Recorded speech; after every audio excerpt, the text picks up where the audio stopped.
Welcome back, Dark Enthusiasts. I'm your host, Doug Duncan, with another deep dive into one of history's most twisted events, disturbing personalities, true crime, conspiracy theories, and urban legends. Ever heard the saying that opposites attract? The notion that what one lacks in a certain trait is somehow compensated for in their partner's abundance of it? Is there really something to this two halves becoming one complete unit, and each becoming part of a singular identity? If that is true, then what happens if both parties are out of balance when it comes to a complete and total moral corruption? These questions and more are about to be discussed in this episode presented by Langdon Matthews. Dark Mind, the West's Murderous Love. What drives someone to not only kill, but to kill again and again? What psychological factors twist a mind into the realm of serial murder? These are questions that have puzzled criminologists and psychologists alike for centuries. Serial killers, a term that sends chills down one's spine, are often seen as enigmas of society. Their actions, so far removed from the realm of normal human behavior, have drawn both fear and fascination from the public. But what actually drives someone to commit such heinous acts, not once but multiple times? The answer is complex and multifaceted, much like the minds of the killers themselves. One of the primary factors is a need for power and control. This overpowering desire can stem from a history of feeling powerless, often rooted in childhood trauma. The act of taking another's life provides them with a sense of dominance and authority that they may feel is otherwise lacking in their lives. Another key element is a lack of empathy. Most of us can't even fathom the thought of causing harm to another human being. But for serial killers, their ability to empathize seems to be fundamentally impaired. They view their victims not as fellow human beings, but as objects to be used for their own gratification. Perhaps the most chilling aspect of serial killers is their ability to lead seemingly normal lives. They can be your neighbor, your coworker, even your spouse, all the while hiding a dark secret. This ability to blend into society makes them all the more dangerous, as it allows them to evade suspicion and continue their murderous spree. Now let's delve into the chilling case of Fred and Rosemary West, a married couple who became one of Britain's most notorious serial killer duos. Their story is a stark reminder of the horrifying depths to which the human mind can sink, and the unspeakable acts it can commit under the right, or rather wrong, circumstances. Fred and Rosemary West, a seemingly average couple, but beneath the surface lay a horrifying reality. Here we delve into the shadows of the West's world, a world that held a macabre secret. Fred and Rosemary West, hailing from the United Kingdom, were your everyday folks living in Gloucester. Fred was a construction worker while Rosemary was a stay-at-home mother. They lived in a house on Cromwell Street, raising their children and leading seemingly normal lives. But behind closed doors, they were anything but ordinary. Their story is one that sends shivers down the spine. It's a chilling tale of deception, darkness, and death. The couple had a terrifying secret life, one that was hidden beneath layers of deceit and normalcy. They were serial killers, perpetrators of some of the most heinous crimes in the history of the United Kingdom. Between the late 60s and early 70s, the Wests committed a series of murders, their victims predominantly young women. This included their own children, and those they lured into their home under the guise of a safe haven. These innocent lives were brutally cut short, their bodies buried within the walls of the West's House of Horrors. The West's crimes were not just acts of violence, but also a profound betrayal of trust.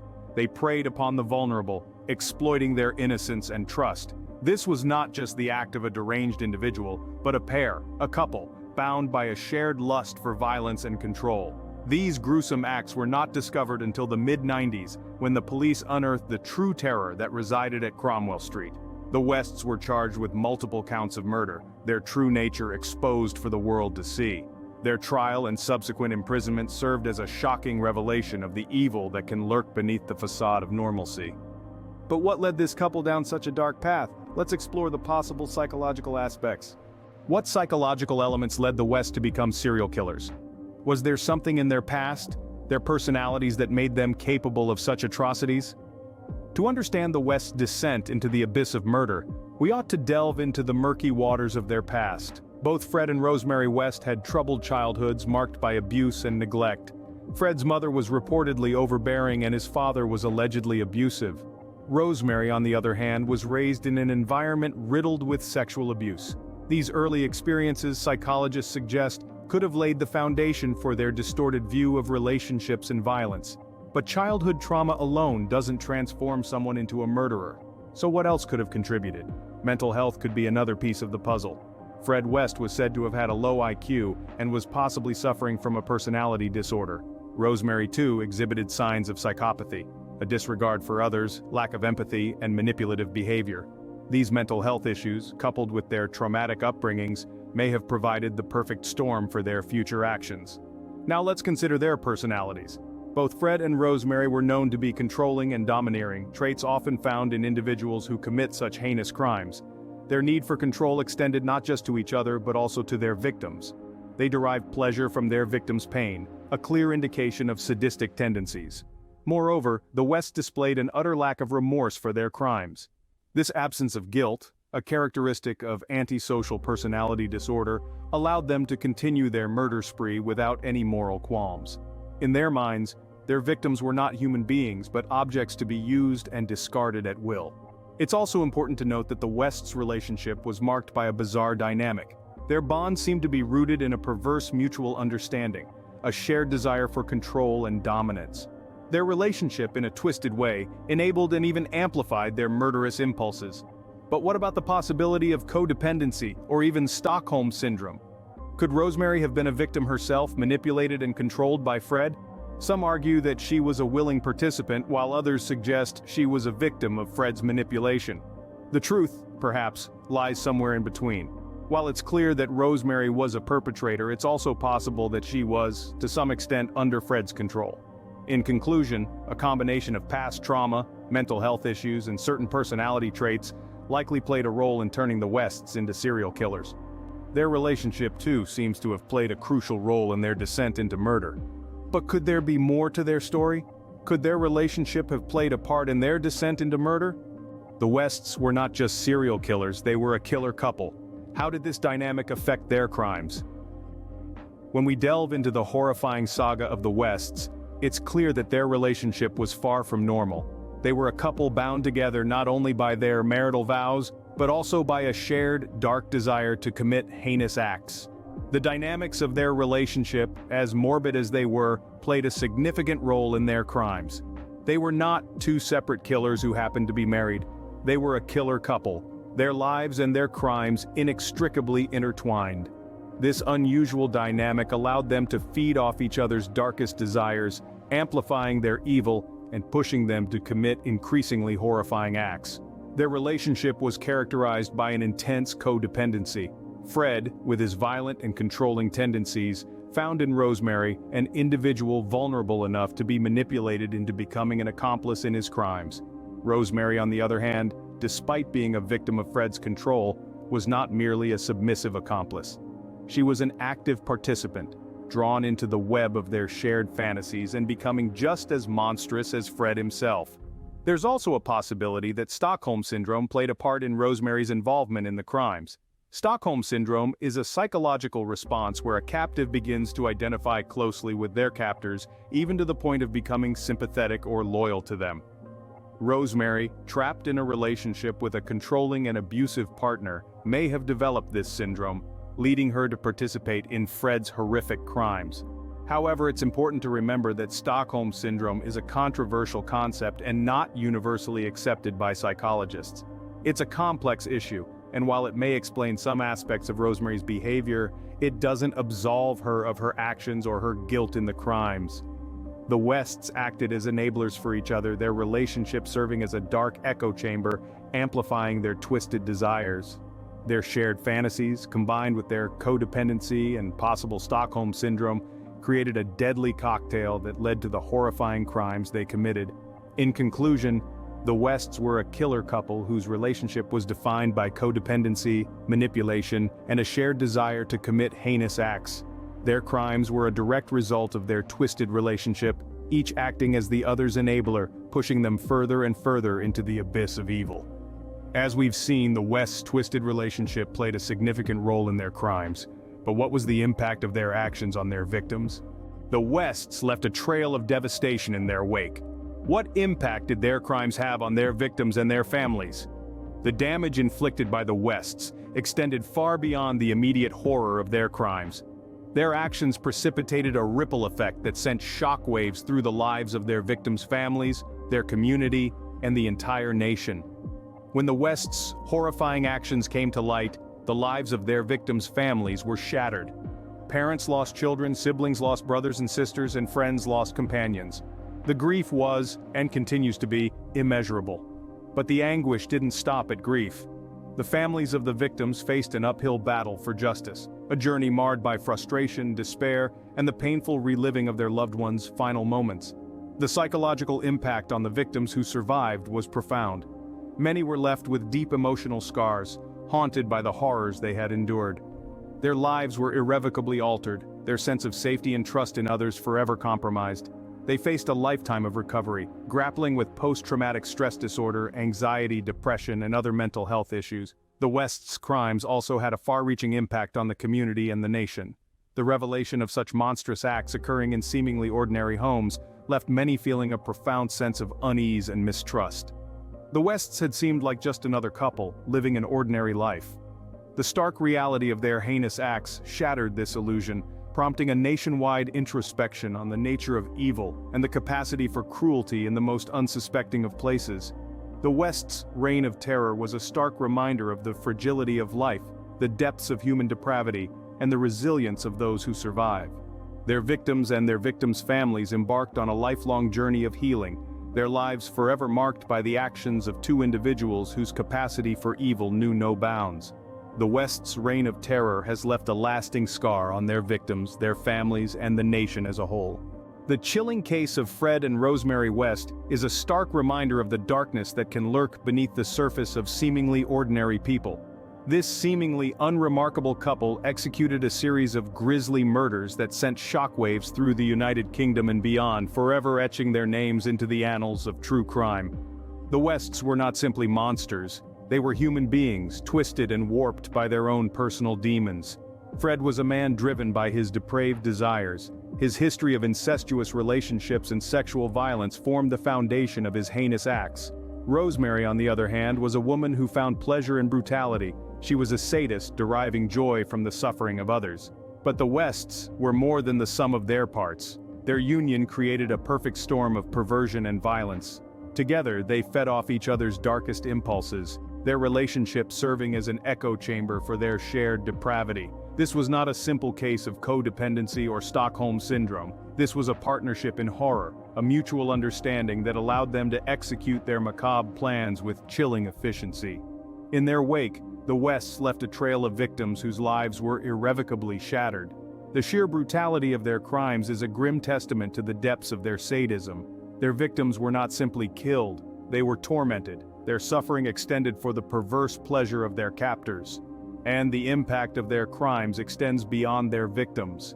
The families of these unfortunate souls have been left to grapple with the horrifying reality of their loved ones' final moments, a burden that no one should ever have to bear. The West's crimes were a horrifying spectacle of human depravity, a chilling reminder of the evil that can lurk in the most unexpected places. Their story serves as a grim warning, a call to vigilance and a reminder of the importance of understanding the psychology behind such heinous acts. By delving into their twisted minds, we can begin to understand the factors that drove them to commit such atrocities. In the case of the Wests, we see a complex interplay of personal histories, psychological disorders, and a toxic relationship that allowed their darkest impulses to flourish. Understanding these elements is crucial in our ongoing fight against such horrifying crimes. It is by understanding the beast that we can hope to cage it. As we unravel the twisted psychology behind serial killers, we hope to not only understand these horrific crimes, but also to prevent them from happening in the future. The tale of the Wests is a stark reminder of the importance of this mission. It is a story of horror and tragedy, but it is also a story of hope.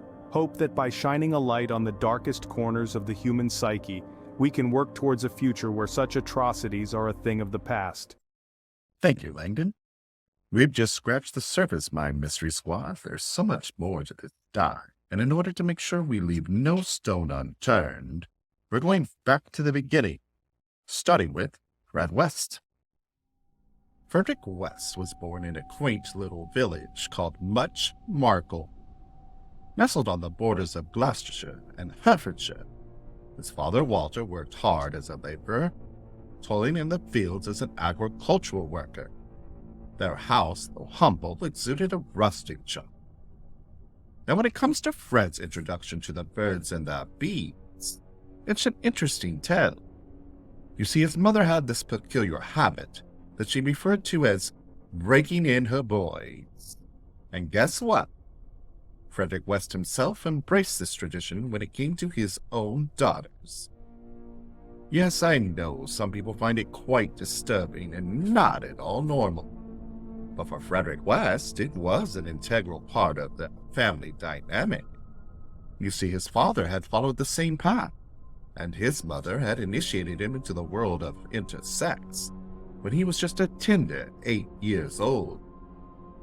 Now, Rosemary's situation isn't much better. When Rosemary's mother was pregnant, she had experienced extreme depression due to the unbearable violence in her home.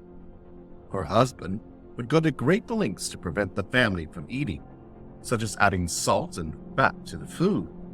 It's no wonder that Daisy Letts was deeply saddened by her husband's treatment of her and the children, and she struggled to cope. At one point, she even underwent electroconvulsive therapy, especially while carrying Rosemary. While it's unclear if this therapy had an impact on Rosemary, it is evident that she had a difficult upbringing. Rosemary was born in North Devon, Barnstable. Throughout her childhood, she was known as Dozy Rosie. Her father, Phil Letts, was a monstrous figure who tragically sexually abused her when she was just 14 or 15 years old. It is unimaginable to have a father who would engage in such heinous acts within the confines of their own home. However, Rosemary developed a survival skill of dealing with the abuse and started using her sexuality at a young age. Growing up in an environment filled with violence, she saw this as normal, carrying this behavior into her adulthood, even when she had her own children. Now, back to Fred. I don't want to sound disrespectful, but you see, Wes ends up attacking one of his sisters and sexually assaulting her. The news of this reaches the authorities and West is taken to court. Surprisingly, his sister decides not to press charges, and West refuses to give any evidence. As a result, the case falls apart. Every single moment in Frederick West's life seems like he could do whatever he wanted without facing any consequences. It's awful to think that someone could harm their own sister like that and get away with it, right? Also, West had a really messed up childhood. He witnessed his father sexually abusing his girls in the field, and believe it or not, he even had to engage in sexual activities with his own mother when he was just 12 years old. It's absolutely horrifying. No wonder that Fred grew up with such a distorted view of sexual relationships. And I guess it's not surprising that he developed a sex addiction as a result. Rose and Fred first met at Cheltenham bus station. There was this man in a Mac who came shuffling over. He seemed to have some problem with his leg. Rose described him as having ganky teeth and looking scruffy. But despite that, he quickly made her laugh. It's important to note that Fred had a preference for very young women, which became evident over the years. He took a liking to Rose, and although she initially found him disgusting due to his unpleasant odor and filthy appearance, she couldn't deny his incredible charm. He always seemed to be covered in mud and rarely changed his clothes. And let me tell you, he had this remarkably persuasive way of speaking, almost as if he could charm the birds off the tree. He would draw you into his world with his own words. At first, Rose was reluctant, given West's many sins and murders. However, there was an undefinable charm about him. According to his neighbor, they always considered him a cheery little chap who was ready to lend a helping hand. He would fix cars, radiators, or anything that needed fixing. Rose eventually got sucked into the world that West had created, and their partnership evolved rapidly. They had a lot in common, both having experienced sexual abuse and violence in their childhood. Interestingly enough, both Rose and Fred had mothers named Daisy. It didn't take long for their relationship to develop into a full-blown romance. Let me tell you about West's peculiar system. He was previously married to a former prostitute named Rena Costello from Glasgow. Rena gave birth to a child who wasn't West's biological child, named Charmaine. It was always believed that Charmaine was the daughter of a Pakistani bus driver in Glasgow. They had a daughter together, Anna Marie West. West would try to persuade a young woman who was originally called Anna McFall, and later Rose, to become the nanny for the children. She was still very young and acted quite childishly. She wore schoolgirl socks, which she continued to wear until the day she went to court. Rose had a high-pitched and babyish voice. She enjoyed taking the children out to show them wildflowers and play with them.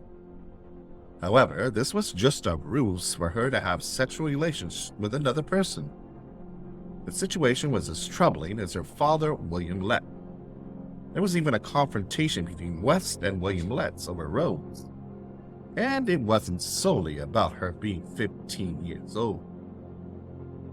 So it all started with a complicated love triangle involving Rose, West, and Letts. Now, instead of competing for Rose's affection, West cleverly made Letts his partner. This decision led Rose to leave her home, along with Bill Letts and her mother, Daisy. She then moved in with West, who had 2 caravans parked in sites near the Letts' residence. According to the nanny, this is how the story began. Fred West had a strong compulsion and obsession with pornography, prostitution, and sadism.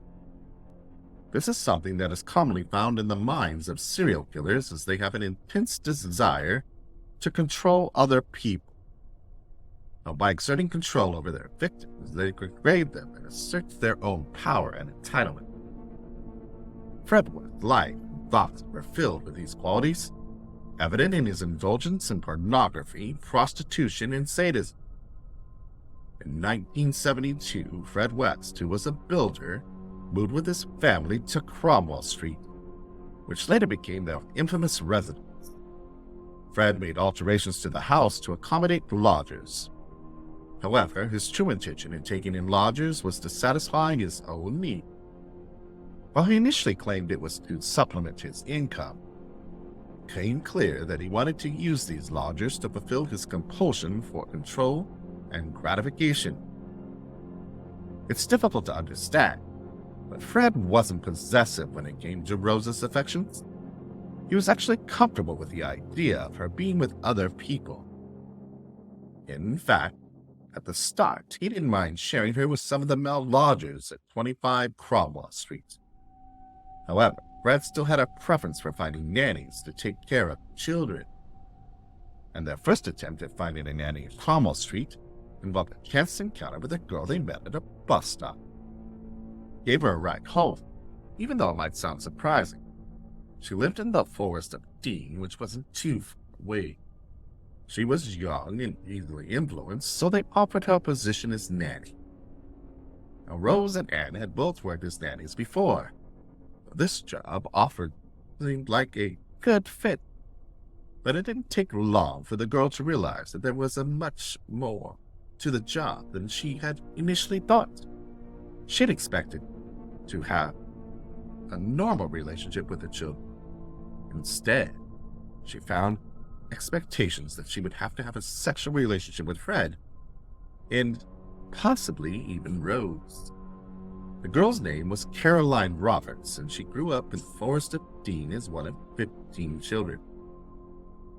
Caroline was picked up by Fred and Rose one night. They were out looking for what Fred referred to as some lemons. Young girls they could bring home and entice with the presence of their own children. They would then involve these girls in their disgusting sexual games, and eventually in the unimaginable horror that Fred had prepared in the cellar, murder. Caroline eventually decided to leave. Fred and Rose didn't let her go so easily. They knew her routines and managed to find her again. When they saw her, they acted as if they had missed her, saying how much the children had missed her. Initially, Caroline was hesitant to get back in the car. However, once she convinced herself that they would not harm, she got in and returned to their home. Little did she know what awaited her. As soon as they arrived, Rose climbed into the back seat and sexually assaulted her. Caroline tried to push back, fighting off-road. Fred, annoyed by Caroline's resistance, turned around and punched her. Kept her captive for 36 hours, during which they subjected her to unimaginable horrors. Both Fred and Rose were involved in this attack. By this time, Rose had become an apprentice to Fred, and yet they tied Caroline up and subjected her to unspeakable acts of torture. In the end, Caroline realized that her only chance of escaping this night was to play along. During a night and morning of indescribable abuse, she managed to convince Fred and Rose that they didn't need to keep her tied up all the time. Now, it may sound mundane, but this gave Caroline an opportunity. When Rose went to the laundry, Caroline saw her chance and made a run for it. But she managed to escape. This was the first time that Fred and Rose came into contact with authorities in Gloucester. They went to trial, and it became a he said, she said argument. It was a challenging situation, with Fred and Rose being involved, married, and having children by this time.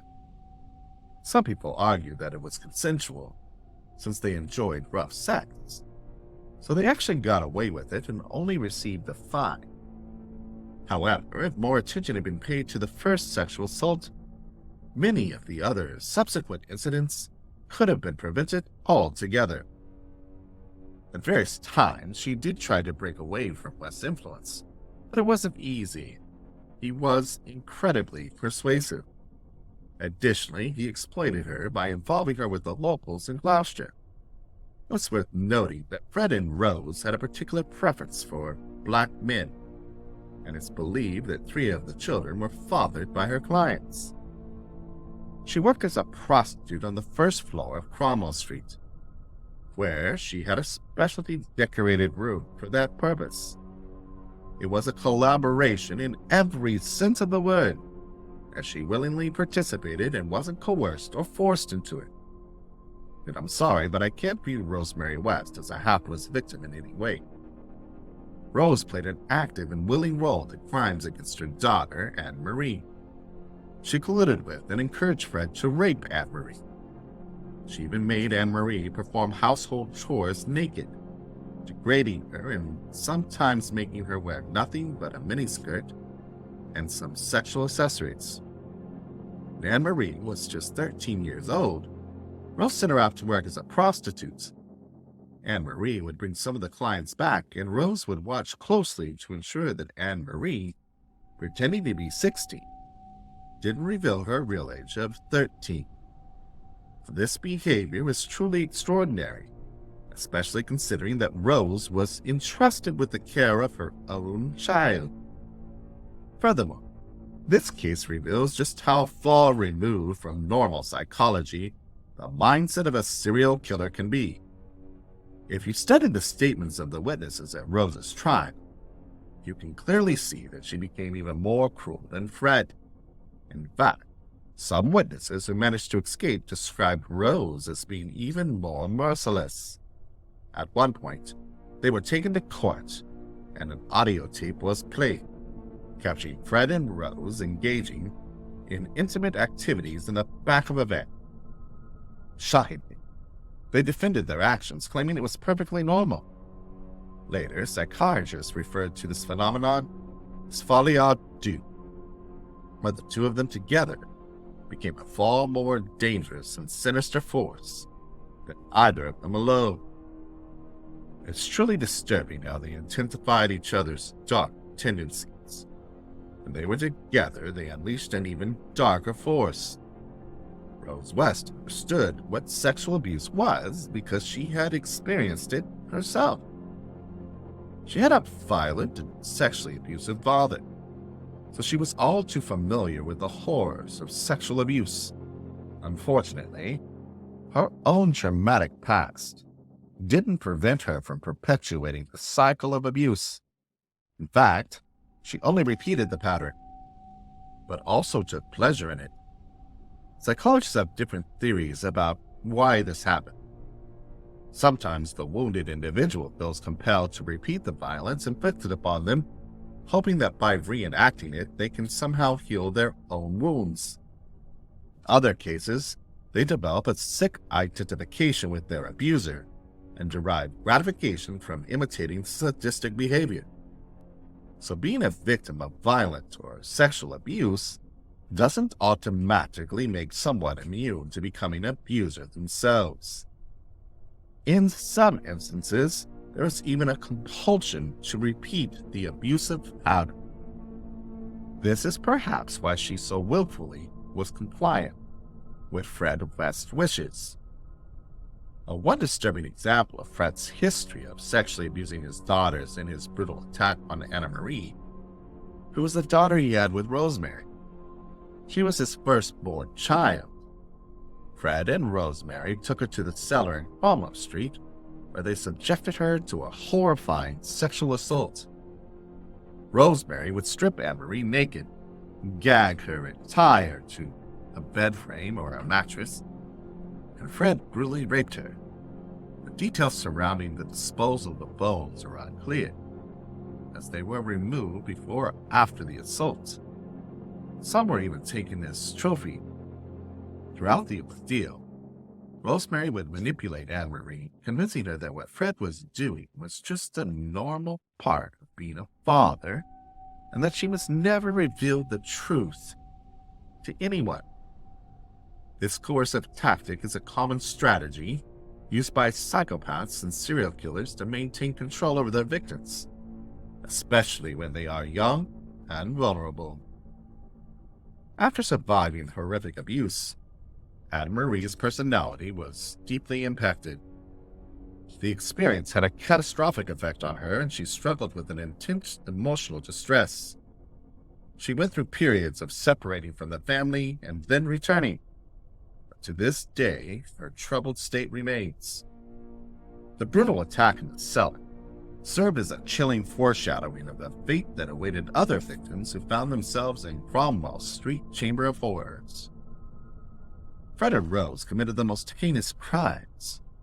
There's no doubt that Rose was heavily involved, like an apprentice to a sorcerer.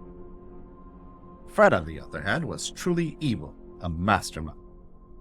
Rose transformed into a truly wicked woman. They stripped their victims, tied them up, and subjected them to unimaginable horrors.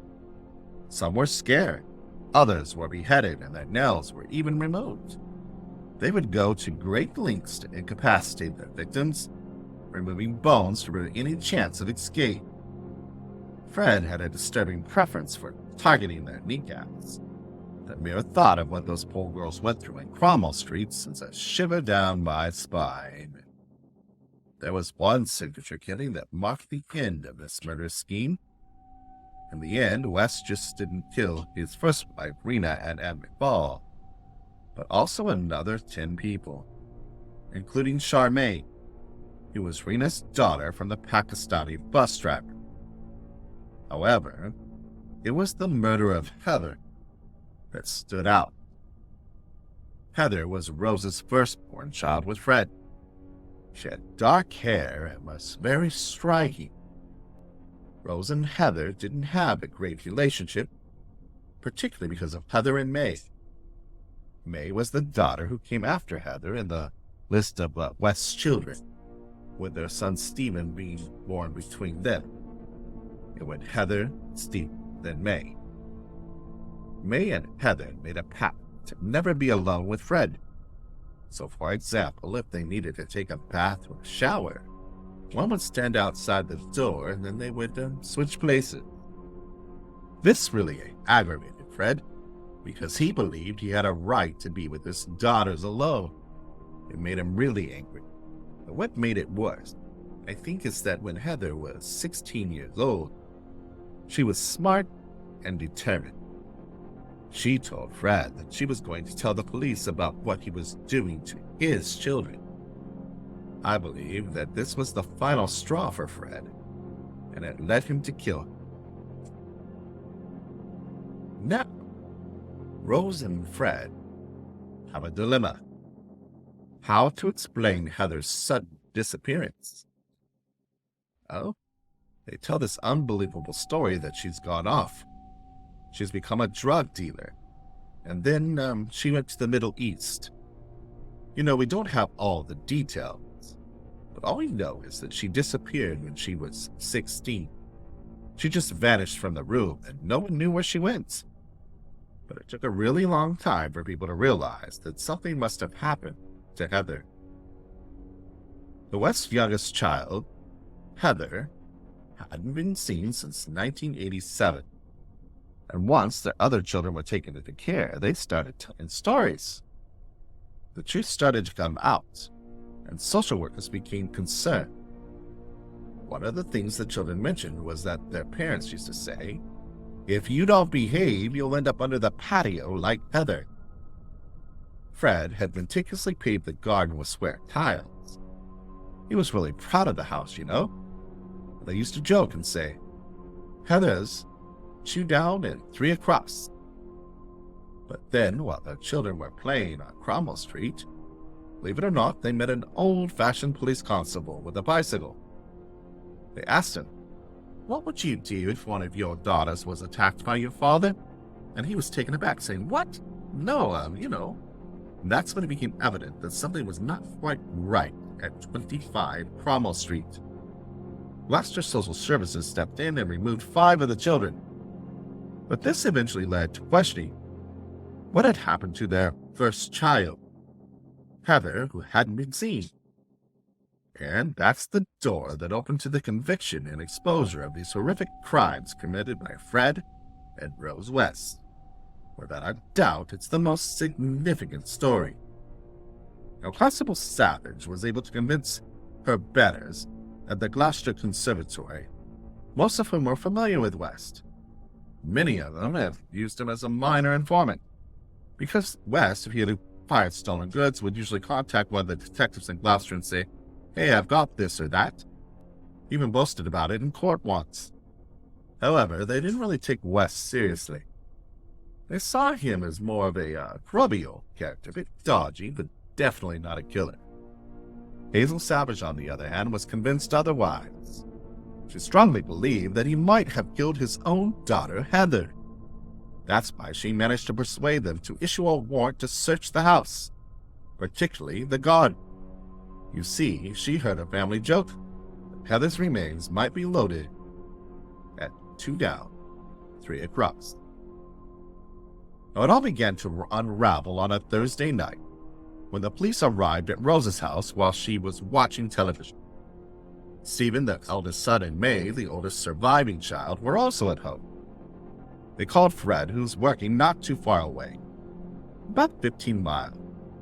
Told him to come home because the police were there. Fred agreed and said he would be home soon. Rose was furious about the situation. It took Fred about 3.5 hours before he arrived home, and nobody knows where he went during that time. Some people involved with the case, however, believe that he went to hide more bodies. When Fred finally arrived home, he was taken to the local police station and questioned about the whereabouts of Heather. Fred responded by saying that if they were digging up his garden, they better put it back. Heather was nowhere to be found. She had disappeared. Fred didn't even want anything to do with the situation and insisted that they put his garden back. Friday, Fred went back home. On the following Thursday night, he took his 2 new dogs for a walk with Rose. It was unusual in the family to see Fred and Rose walking dogs. They walked down Cromwell Street to a park at the bottom and spent some time there. During their walk, Fred and Rose came up with a scheme in which Fred would take the blame for everything, and Rose would claim ignorance. The next morning, Fred went back to the police station and made the first admission that he may have killed Heather. However, as the police continued to dig, they found no sign of Heather, and Fred retracted his confession. He kept digging, and Fred came up with various explanations, claiming that Heather was a drug dealer or that she was in Dubai. After 36 hours at the police station, Fred finally discovered something when it was pouring outside. The police found not just one, 3 human females. This was a significant moment in the case, and when they reported their findings to Fred, he joked that unless Heather had 3 legs, Fred was more than one body buried in the garden. They considered the possibility that one of the bodies could be Shirley, a girl who had caused Rose a lot of trouble. Eventually, the police discovered that there were 3 victims buried in the garden, 6 more buried under the cellar, which actually used to be the kids' playroom. It's hard to imagine, but Fred kept all the bodies because he saw them as his trophies. He was proud of them in his own distorted way and believed in the world he had created for himself.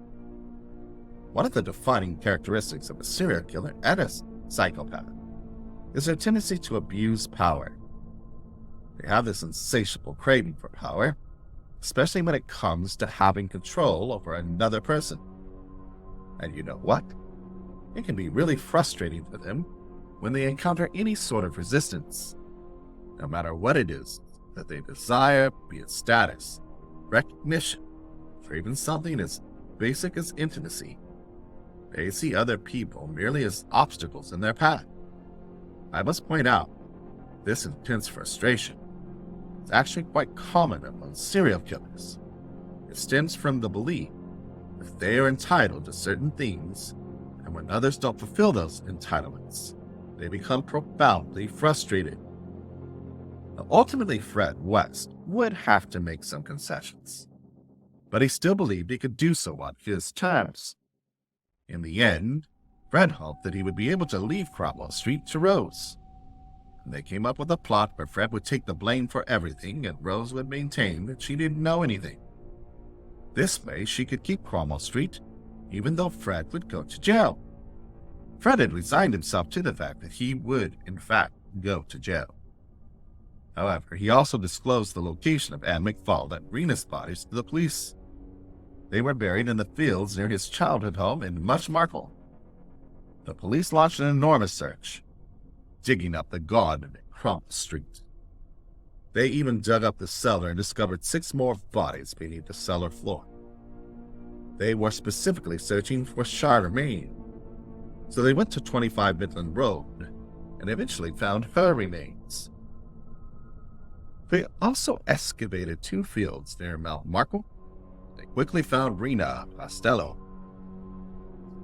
However, it took them nearly 8 weeks to locate Anne McFall. Had to dig a hole the size of an Olympic-sized swimming pool, about 6 feet deep, before finally uncovering the remains that Fred had informed them about. And that's how they discovered all the bodies. During multiple interviews, Fred openly confessed to murdering Heather. He and Rose had an agreement that if she stood by him, he would take responsibility for her death. And he did. In fact, he ended up confessing to a few more murders. Despite his confession, Rose decided to distance herself from Fred. Well, of course, Fred had always believed that he wouldn't have to serve a life sentence, which he knew was unavoidable. So in a rather cunning move, chose to take his own life while in prison. This unfortunate event occurred on January 1st, 1995. Fred West wasn't going to be ignored. Consequences. No. In a clever way, He endeared himself to the prison authorities while he was on remand at Winston Glen. He even offered to do the laundry for other prisoners, and they would bring him items to them, like shirt. And he was quite talented at it. They trusted enough to bring bags of laundry for him to mend. One day, he decided to make a noose using the blankets from his bed and the needles they had given him. He managed to create a noose and found a mesh heating grill above his cell door to loop it through, putting it around his neck. But Fred didn't want to use a chair because he knew it would make a noise if he kicked it away. Instead, he stood on a bag of laundry, kicked it away, and hanged himself, leaving Rose to face consequences. And have you ever heard the saying, you want a man to commit violence, give him a knife or a gun? But if you want a woman to commit violence, give her a social network. It's an interesting perspective on the differences in aggression between men and women. It's no secret that men are more likely to physically harm others, have the advantage of being physically stronger. Women, on the other hand, are often considered the weaker sex, less upper body strength and physical dominance compared to men. That's why the topic of female killing deserves attention. However, when it comes to reputational damage, emotional violence, women are just as capable, sometimes even more so. It is important to acknowledge that there can be a correlation between childhood sexual abuse and certain behaviors like hypersexuality in adulthood. Victims of violent or sexual abuse during childhood may have a higher risk of developing such tendencies later in life due to the lack of secure boundaries, empathetic relationships with caregivers. The complex issue that needs careful consideration. In the case of Rosemary West, there is a clear, lean demonstration of this. She learned from her father, who played her role in her life as the guru, particularly in sexual context. Then she acquired a deep understanding of these concepts from him. Over time, she surpassed her father's manipulation techniques and passed them on to Fred. However, she eventually outgrew as well. And when the rest came, it was finally her opportunity to rid herself of him. Without hesitation, she simply cut ties with him and never spoke to him again, leading to his suicide. Her cunning wins out over his physical strength, but the results were not what she expected. In closing, violence and serial killing is not limited to men. While men are overwhelmingly the ones who commit these heinous acts, it's important to recognize that women are also capable of committing atrocities, crime. In fact, around 85 to 90% of all serial killers are male. However, there have been cases where females have been convicted of multiple murders.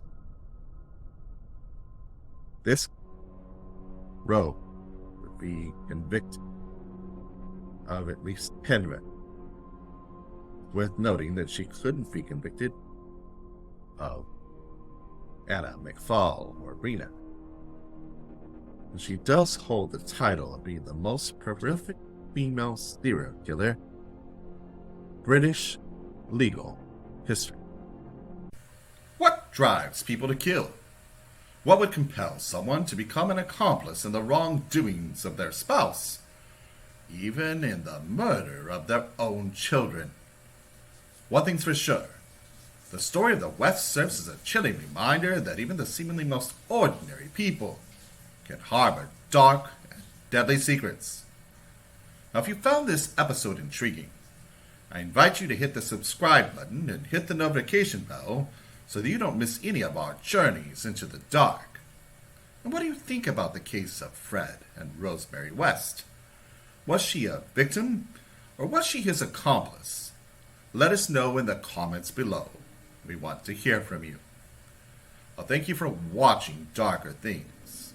As always, I'm your host, Doug Duncan, with a reminder that once you enter the dark, you may never be the same.